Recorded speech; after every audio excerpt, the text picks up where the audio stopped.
இப்படி ஒரு இயக்குனரை பார்த்திருப்போமா என்ற அளவுக்கு இருக்கும் ஒருவர்தான் இயக்குனர் நாகராஜ். கடந்த பேட்டி ஒன்றில் தனது வாழ்க்கை வரலாறு பற்றி கூறியுள்ளார். அதாவது, நான் சினிமா துறைக்கு வருவேன்னு நினைச்சு கூட பார்க்கல. சினிமா மேல அவ்வளவு பைத்தியமா இருப்பேன்.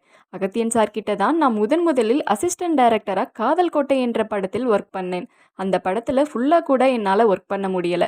பல பிரச்சனை காரணமாக வெளியில வந்துட்டேன். சார் சொன்னாங்க, இந்த படத்துல ஒர்க் பண்ண முடியலன்னா அடுத்த படத்துல கூட ஒர்க் பண்ணுங்கன்னு என்கிட்ட சொன்னாரு. அதுக்கு நான் சொன்னேன், உங்களை விட சரியான இயக்குனர் எனக்கு கிடைப்பாங்களான்னு தெரியல சார். உதவி இயக்குனர் அப்படின்னு ஒன்று என் லைஃப்பில் வேணாம் அப்படின்னும், இதுக்கப்புறம் நான் படம் பண்ணணும் அப்படின்னும் சொன்னேன். அதுக்கு அகத்திய சார் சொன்னாங்க, அது ரொம்ப கஷ்டம்ப்பா. ஃபஸ்ட்டு அசிஸ்டன்ட் டைரக்டராக ஒர்க் பண்ணணும், அடுத்து கோ டைரக்டர் அப்படின்னு பல கட்டங்கள் இருக்குது. அப்படி தான் வர முடியும்னு சொன்னாங்க. அவர் என்னை வாங்க போங்கன்னு மரியாதையாக தான் கூப்பிடுவார். அது எனக்கு ரொம்பவும் பிடிக்கும். இதை விட சிறப்பாக வேறு எந்த டைரக்டரும் கிடைக்க மாட்டாங்க. அதனால்தான் இனி யார்கிட்டையும் ஒர்க் பண்ண வேண்டாம் அப்படின்னு முடிவு பண்ணேன்.